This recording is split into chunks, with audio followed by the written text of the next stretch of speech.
Michael Remolyo. Ayan. Hello, thank you, Ken. Si John, nakasama ko siya dati. Yes, sa hi. Alamat. Hi, Ken. Nice to see you again. You're so Hello. pretty. Hi, Angela, and to all the cast of the Diva.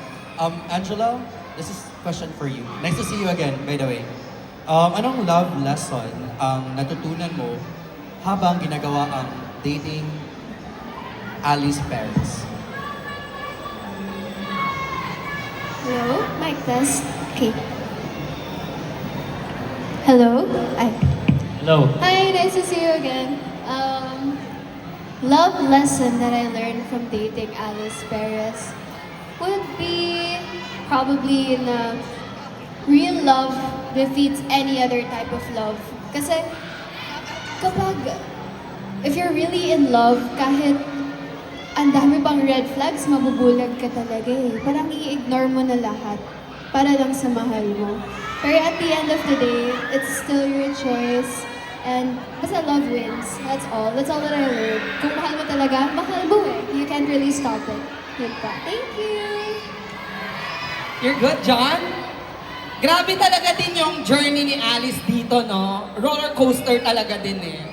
Ayan, naka-live si Miko kasi. Thank you so much, John.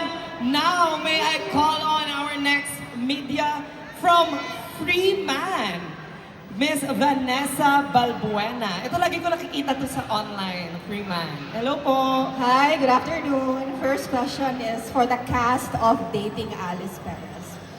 What's your reaction when you see audiences and fans really talk about the show and they really get into passionate discussions online about it? Ooh, I really love that it sparks a discussion. For me, kasi that means that we really do reach into people's hearts and their emotions. So on our part, we're happy and grateful that it's effective. And it's also interesting to listen to people's point of views.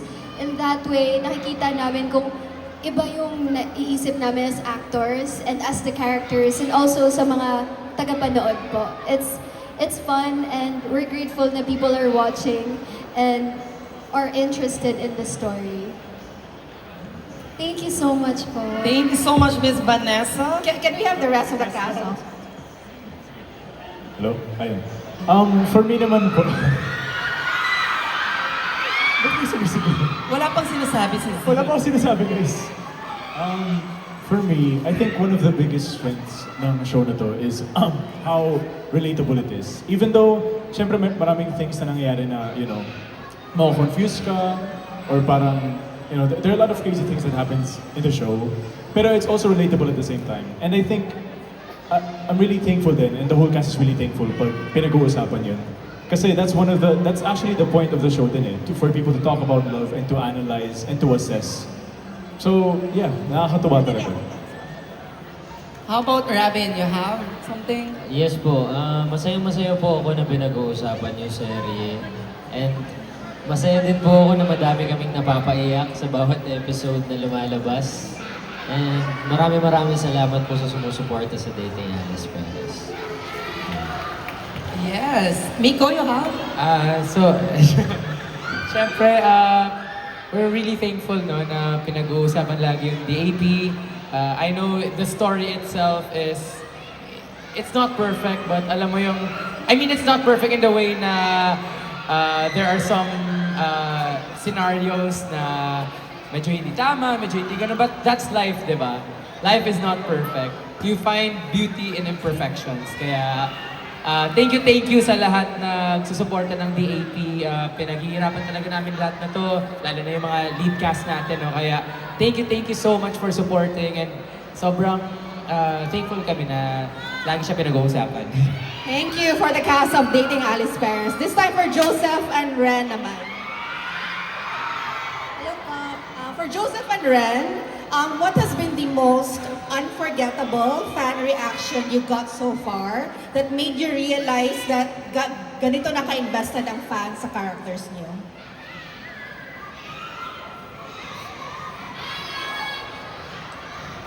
I would say, marami nagsasabi na para daw kaming lumabas sa libro.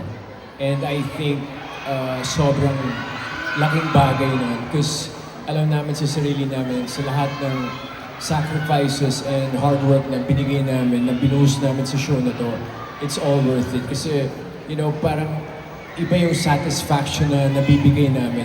Especially sa, alam naman natin na, you know, 390 million reads yung My Husband is a Mafia Boss. That's why, grabe din yung pressure na natanggap namin. Kaya, we're so thankful na, you know, tinanggap kami at na-appreciate nila lahat ng mga ginagawa namin para sa show. Ako naman po, siguro bukod po dun sa mga comments, mga kadalasan marami talagang mga positive comments mo, mga magagandang sinasabi nila about sa show namin.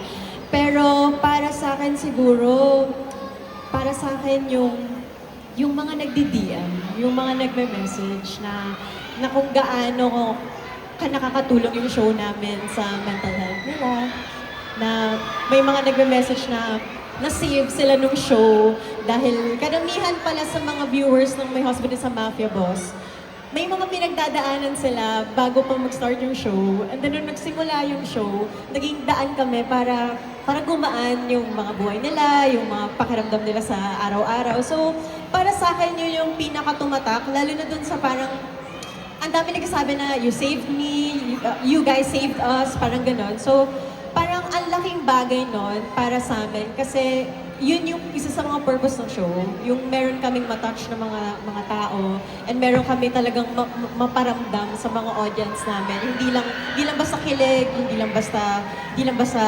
comedy, hindi lang basta romance, kundi matatouch namin yung mga buhay nila and magkakaroon talaga ng positive impact sa bawat audience. So we're very grateful na may ganong nahahatid yung show sa bawat isa. So yeah, thank you guys. Binabasa namin yung mga messages nyo.